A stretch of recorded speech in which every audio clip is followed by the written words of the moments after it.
Hi everyone, this is Ellen from the Astrology Journal. This is my video on the Scorpio full moon. I'm a day late. I was working on an article and it took longer than I had hoped it would take. But the Scorpio full moon was yesterday, May 12th at 12:56 Eastern Daylight Time, and I want to talk about this. You will notice that the chart is squashed, and that is because my usual process of doing videos doesn't work anymore because something changed on one of the platforms, and so I'm trying to figure out another way to do it.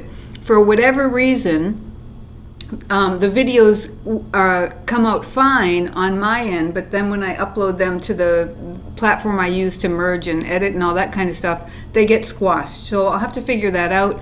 I decided to leave it the way it was or the way it is because you can still see things, and there are times when I'm walking through the chart in a way that I think the visual will help, seeing the arrow and that sort of thing. So I apologize for the squashness, and hopefully I will get it worked out and figure out what I need to do for future episodes. Okay, now on to my thoughts on the Scorpio full moon. I want to talk about the Scorpio full moon. It happened yesterday on May 12th at 12:56 Eastern Daylight Time. I apologize for being a day late. I was finishing up an article and it took just a little bit longer than I hoped it would take. But I really want to talk about this full moon because I think it's really interesting and really might be helpful to walk through.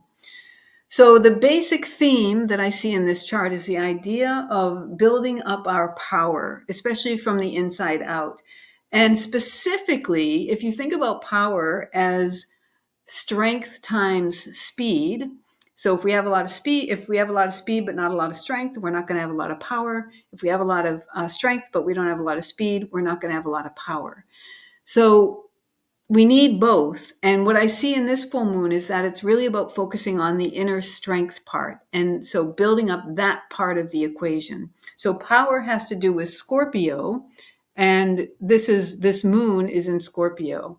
Both the moon and Scorpio are more about our inner realm. So it's really about building up, I believe, our inner strength as part of the power equation.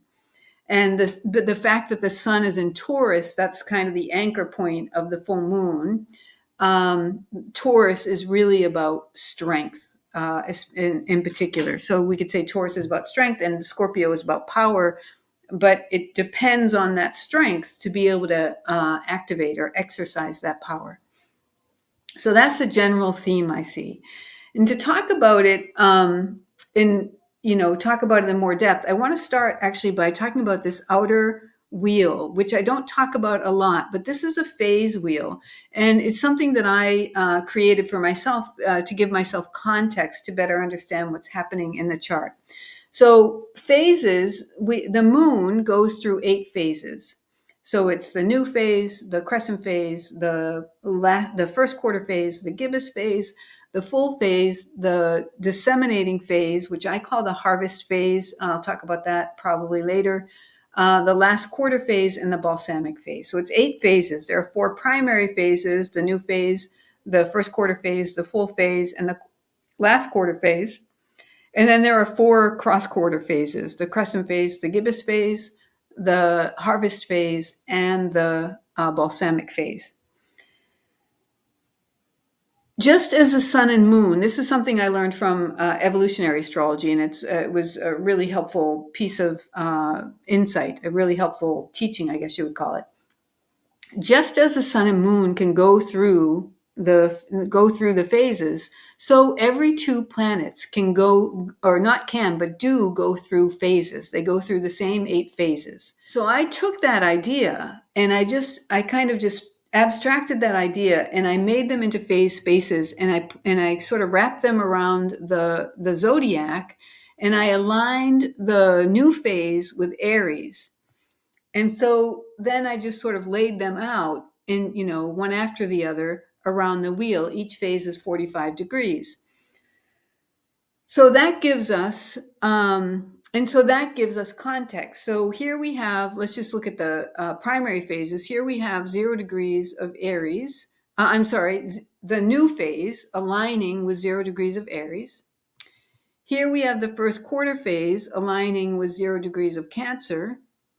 here we have the full phase aligning with 0 degrees of Libra, and this is, of course, all on the natural wheel. And here we have the last quarter phase aligning with 0 degrees of Capricorn. So the primary phases are aligning with the start of the cardinal signs. So that's something to note. And then if we look at the cross quarter phases, we have the crescent phase starting at 15 degrees of Taurus. We have the gibbous phase starting at 15 degrees of Leo. We have the harvest or the disseminating phase starting at 15 degrees of Scorpio. And we have the balsamic phase starting at 15 degrees of Aquarius. So all the cross quarter phases begin at halfway through the fixed signs, Taurus, Leo, Scorpio, and Aquarius. So 15 degrees of the fixed sign. So that sets up a pattern that I think is really interesting. And I consider when I'm thinking about the dynamics happening in the chart. This is all experimental, of course. So it's a matter of, this is what I'm seeing based on this pattern. And then is this actually what's happening? Is this actually a helpful framing? And that's, each of us have to figure that out for ourselves, sort of observe our own lives and see if it's helpful. But so if we think about the cardinal signs, they initiate activity. They're in a sense, they're kind of energy centers. They're energizing something. They're starting something, and they're giving it energy in a way. And then that energy, those things that were initiated, the way that I think about it is they get carried into the fixed signs. And the job of the fixed signs is to stabilize. So if we think about something being carried into the fixed sign realm, then the job in the first half, I would argue, is to stabilize what's being brought in so that it can build to its peak. And then we have that peak experience. And then the second part of the fixed sign is to stabilize the descent from that peak. Because in some ways it can be easier to get to the peak than it can be to actually integrate the experiences of the peak. So I think that fixed energy is about stabilizing in two kind of different ways. So the second part of the sign, we could say, is more about inner integration of that peak experience. And if we think about what's been going on in the world, so first of all, actually, before I do that, the sun is at 22 degrees of Taurus in this chart. So it's in the second half of Taurus. And the moon is at 22 degrees of Scorpio. So it's in the second half of Scorpio. So it's in that descent part. If this way of looking at the chart and seeing this kind of a dynamic is valid, then we have these, it makes sense to look at what half of the fixed sign is it in. So in this case, we have the second half of Scorpio and Taurus at play, which suggests this integration or the stabilization of the descent, which means really the stabilization of the inner integration part of the peak experience. It's not building to the peak in this full moon. It's stabilizing the experiences we had in the peak experience, or stabilizing the descent by integrating the experiences. If we don't integrate the experiences, we can easily topple over. We see it all the time. People say, like, go to stardom, and they don't know how to integrate that experience, and they just kind of fall over in various different ways. So that's kind of what I mean. So that's sort of the process that I see that's relevant right now. So for those of us in the United States, we could maybe think about this moment as we've sort of gotten it all thrown at us. And we've sort of, it's been a lot being thrown at us, and we've maybe been overwhelmed, and et cetera, et cetera. And it's like this part of the phase, it's sort of like a quieter part of the phase, but not a less intense part of the phase. And it's quieter, not in the terms of what's going on in the world necessarily. I'm not going to speak, I don't know about that, but in terms of our relationship with it, in terms of our process with it. It's almost like, okay, we've seen it all, and it's not going to be new anymore. We get it. We understand what's happening. And so now it's about internalizing and integrating. This is what I'm postulating. We'll have to see what's actually true for each of us individually and in the world. that it's like, okay, finding our bearings with what, it's like, okay, now we understand. So it's finding our bearings with that. So that's if that makes sense, that's part of how I'm thinking about this full moon. There are some interesting things. Scorpio is about this idea of metamorphosis and pressure, and the Sabian symbol for the sun, which is opposite the moon, and it's in Taurus. So it's the anchor point. If you think about the full moon as like, the sun is the anchor point, and then it's like, think about the moon on a tether, and it's kind of, on a string or whatever, and it's kind of like looping around. So you can almost think about, or you can think about the sun as a human, and it's sort of standing its ground, and it's kind of spinning the moon around, something like that, just as a visual to understand this idea that the anchor point is the sun, and the moon has come up now, and it's midway through the cycle. And so the anchor point is really important. And that's this idea of Taurus strength, anchoring, grounding. And it's interesting because the Sabian symbol for Taurus at 22, 23 degrees of Taurus is a jewelry shop. And this is from James Burgess's website. I didn't really read through what he had to say, but what I think about, thinking about the moon in Scorpio and this idea of a jewelry shop, I think about gems. And what does it take to create gems? A whole lot of pressure. But it takes something else too. It takes the ability to withstand the pressure. Because if the gem can't, or the potential gem can't withstand the pressure, it will break down and it won't then form into a gem. So there's the pressure, which we all know we're experiencing, and then there's our capacity to be in that pressure and channel that pressure in such a way that we are able to anchor and ground and maintain our strength and build our power within that. So it's not about masochism. So I want to just be really clear. It's not about walling off and like bracing against the pressure and we're going to take anything that comes at us. That's not the kind of thing that I have in mind. It's really more about just a process that there are these forces at play. If you think about the chrysalis, it being inside the chrysalis, and that whole idea of the caterpillar's body breaking down into a liquid soup, and then the new genome is released, and the old genome doesn't recognize it, so it starts attacking it. And those imaginal cells start to clump together because they realize that they can't withstand those attacks on their own, so they have to group together, and then they're able to start withstanding that attack. So that's a little bit separate, but the more we're able to process our emotions, instead of dismiss them, instead of bypass them, instead of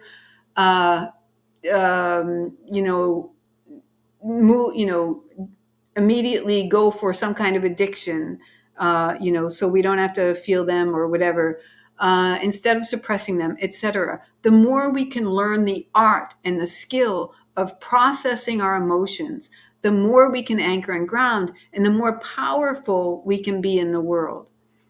That's my personal experience. And in our lives, we cannot even think about the world, just in our lives, in our day-to-day lives. The more powerful we can be, the more in charge of our own lives we can be in an empowering, positive way. So that's kind of the idea that I have here. And what's interesting is, so this idea of the jewelry shop, and then the interesting thing is the Scorpio Sabian symbol at 22, 23 degrees Scorpio is a rabbit metamorphosed into a fairy. And I know these are really small and you probably can't read them, but I'm reading from these blocks here. A rabbit metamorphosed into a fairy. And that's again from James Burgess's site. So this idea of metamorphosis, but if we can't withstand that process, if for whatever reason we do not have the skills and the abilities needed to be able to withstand those processes, we don't have the foundations built up to allow us to withstand that process, we're not going to metamorphose into a fairy. So I feel like this time is really, in order to develop that, we have to learn how to integrate our peak experiences, including our peak emotional experiences, whether positive or negative, peak or trough emotional experiences. So um, here we have this yod pattern in the chart, which is formed. It's this triangle pattern made of these two purple dotted lines. And then there's a third kind of dashed line that's hard to see, but it's down here. So a yod pattern is made of two inconjuncts, 150 degrees apart, 150 degree aspects, which is called an inconjunct, and one sextile. A sextile is 60 degrees. The inconjunct is about making adjustments, and the sextile is about opportunity. And the thing about opportunity is it's not a given. We have to see it and we have to take advantage of it. And we have to choose it, you could say. Choosing to take up an opportunity that's there, that we see. The yod is pointing to the moon, so it's sort of saying that this is where everything is happening. Everything is sort of going through the moon. This is the point where the work has to be done, you could say. And I think that's about this idea of internalizing our emotional experiences, just learning how to come down from the peak and internalize and stabilize and grow in our own inner strength and increase our ability to move through the world less hindered, and maybe we can even get to unhindered from sort of the play of the world that's going on out there. Less hindered in terms of our self-relationship, we could say. Taurus is about self-relationship. So on one leg of this yod aspect, we have Chiron. So Chiron is the wounded healer, and this idea of making adjustments with the inconjunct. So there's what's happening.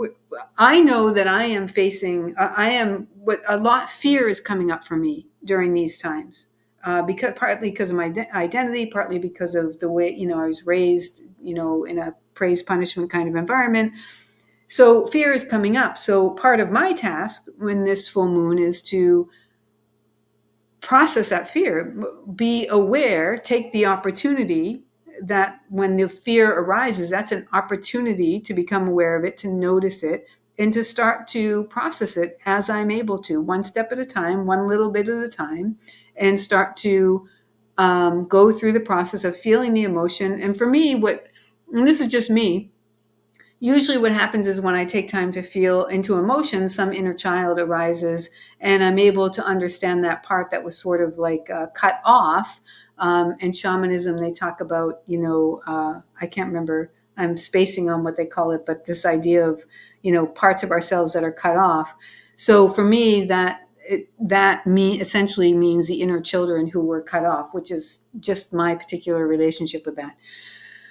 So there's an opportunity in these times, as challenging as they are, to heal at deeper levels. Deeper would be Scorpio. Deeper emotional levels. That would be the moon in Scorpio. And then on the other side of this this yod pattern, on the other leg, we have Jupiter. And that's interesting that's there. That's this idea of truth and lies. So what's true and what's not? Jupiter in traditional astrology rules Pisces. So there can be this idea. Pisces can represent this idea. First of all, it's the highest truth, the highest level of or expression of love possible, which is the highest truth. But it also can be the fool's gold. And the Seven of Cups, so Scorpio, this is the moon. So I wrote an article. I wrote a series on the decans, and actually the article that I was that delayed me in doing this was the third article of the Decan series that I had been delaying for like a year, and I finally understood how I wanted to write it or what I wanted to write. So that's I didn't want to stop that because it had been delayed so long. So I just posted that on my other Substack, Pass It On Astrology, and I transferred the original two articles also to Pass It On Astrology. So if you're interested in learning about the decans, I have an article series over there, and I may or may not add to it. I don't know. There are certainly gaps, things I didn't cover in the series. But the decans are these 10-degree segments. So these planets here, every sign has 3 10-degree segments, or is made up of, you could say, 3 10-degree segments. And these signs are given planet rulers. But there's also a correlation between the decans and the tarot cards, the I don't know what you call them, but the basic cards 2 through 10. And so the third decan of Scorpio, which is what 22 degrees, so 20 degrees to 30 degrees of any sign is the third decan of that sign. 22 degrees of Scorpio, or the third decan of Scorpio, is related to or associated with the 7 of Cups. And the 7 of Cups, looking at Biddy Tarot, I am new to thinking about Tarot, so I am just finding my way, but this is how I'm understanding it. So Biddy Tarot talks about the 7 of Cups having to do with alignment, values, choices, and illusions. And I think that choices and illusions, and also values, are really interesting. And alignment, all of it. You know, the integrating the descent is part of the alignment piece.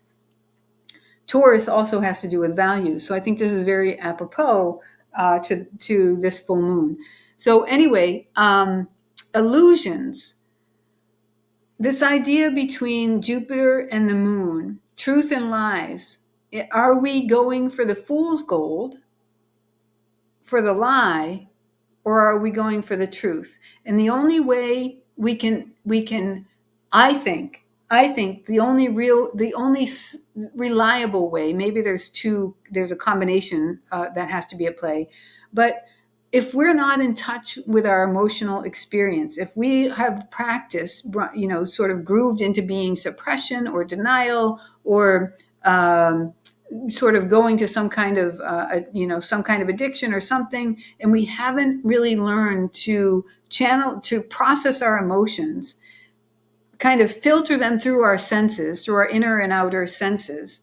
If we haven't learned that, then we're probably going to be more vulnerable to the shiny object. Right. The shiny object also has this, as it relates to Pisces, also has to do with this idea of addiction, whatever the addiction might be for us. The addiction is the thing that we go to avoid having to face our reality, in this case, our emotional reality. Saturn is in Pisces. That's this idea of reality. This idea of reality can also be seen in this chart because there is a waning square between Jupiter and the South Node. So our past, the South Node, our past. And we could say that our relationship with reality, is it based on truth, or is it based on lie? Is that, what have we grooved into a being? Our relationship with the reality based on truth or based in lies? So in my view, the more we can learn the art and skill of processing our emotions, the more we decrease our vulnerability to being fooled by the shiny object.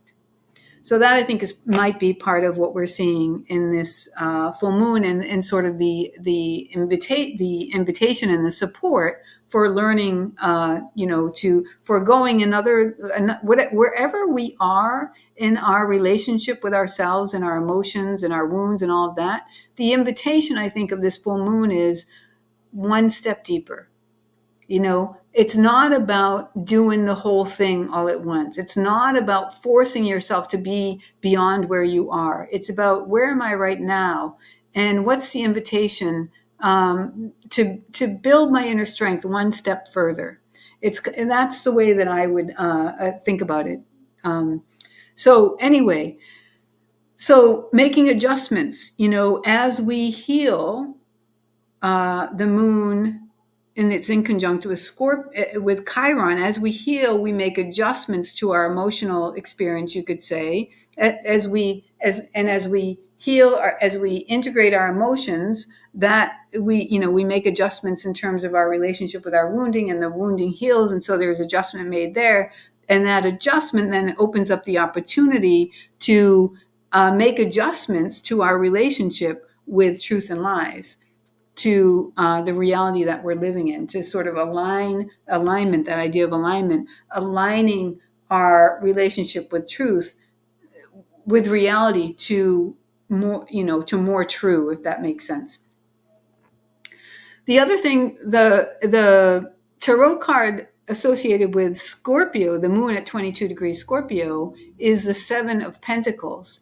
And according to Biddy Tarot, that has to do with long-term sustainability, perseverance, and investment. So doing the inner work is our investment that sets us up for sustainable, so for sort of being able to sustainably walk in this on this earth. And it gives us, the more we are able to process our emotions in healthy ways, the more persevering I think we're naturally able to be, the more resilient, I guess you could say, we are able to be. And the more we set ourselves up for this idea of long-term sustainability. Those are my beliefs, based on my experience as somebody who has been doing a lot of healing work for myself personally, because of mental, physical, and emotional, wounds that I've had to work through. So I'm speaking as somebody who has been a person on the path of my own healing journey, not as an expert, not as somebody trained in psychology or medicine or anything like that, just as somebody who's been walking the path of healing for myself. The Scorpio Taurus is also about this idea: do we trust ourselves, or do we give our power over to somebody else? Scorpio. Making commitments is part of Scorpio. And the more we can be in our own strength and integrity, the more we can give our commitments in healthy ways. The less we're in our strength and integrity, I think the more we might be, the more likely we might be to give our power over to somebody else. So that might be a piece that's relevant here. The idea of team is really interesting to me, especially thinking in terms of the idea of the liquid soup and the imaginal cells in the cocoon, kind of clustering, forming teams, you could say, to withstand the attacks of the old genome. That's an interesting thing. The Jupiter in Gemini and the moon in Scorpio are both in their signs of triplicity. So the triplicities are one of the essential dignities. Most of us, anyone who's learned anything about astrology, you probably know about rulerships, like the sun rules Leo, Mars rules Aries, etc. There's also other dignities and debilities, essential dignities and debilities, and one of those is triplicity. And triplicity is one of what they call the minor essential dignities. So this is something I'm also just learning about. So my interpretive abilities with this are a little bit limited, but one thing that comes to mind for me, as far as I understand triplicities, it's about this idea of luck, and apparently the luck arises from this idea of team. You're sort of team oriented. You're sort of part of the team, and that somehow fosters or gives rise to, more likely for lucky things to be happening. People who know people or something like that. So the moon and Jupiter are in triplicity. So the interesting thing to me about that is they're also in inconjunct. So it means there's always needing to be this adjustment being made. And one of the things that I see that could happen is that if the intention of this full moon, which is I'm positing that this is the intention, is to build our inner strength, one possible thing that we might have to pay attention to is, are we jumping to team as a form of compensation? Jupiter is compensation. And so in doing that, not meeting the moment of really doing that inner work, so that we build that strength, so that then we have that piece of the power equation that will help us move more powerfully in our lives and in the world. And if that's happening, then I think that would be a problem. The other possible way that team can manifest is that, we're in these groups where they're supporting us in doing this inner work. So I think that would be a healthy expression. But I think that would be the thing that would need to be, paid attention to as we make our decisions about what we choose to do and all that kind of stuff. So there's this sense, I don't know if I said it at the beginning, but there's this sense of it was kind of like crazy and chaotic. And it's not like that crazy and chaotic is going away, but it's like our relationship. It feels like our relationship with it might be shifting to like, okay, we know the drill.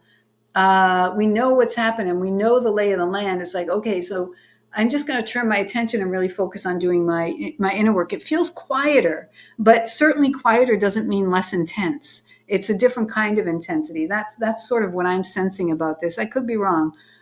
We'll see what happens. But the movie Contact at the beginning, the opening of that, they start really with all the noise and the hubbub and the whatever, on Earth, and then it sort of just pans out and goes further and further and further out, and it gets quieter and quieter and quieter and quieter until it's still. It sort of feels like we're panning out, and it's getting quieter and quieter and quieter. All that stuff is still happening, but our relationship with it is changing. That's what it feels like to me. And still waters run deep, right? So Scorpio, still waters run deep. So I think it's more about depth than about trying to tackle the superficial external display that's going on. Not that I think the external, I am not saying, by the way, that I think the external display doesn't matter, but I'm saying I think that the moment is about building our inner strength. So trust you, listen to you within you, and see what's true for you and do what's true for you. And these are just my thoughts and how I'm thinking about what I see when I look at the chart. So thank you for listening. I hope there was something helpful. Take what works, leave the rest. Listen to the people who help you build your strength. And if any of this contributed to that, great. And if not, then it's not the right thing. Okay, that's it for now. Take good care. Bye.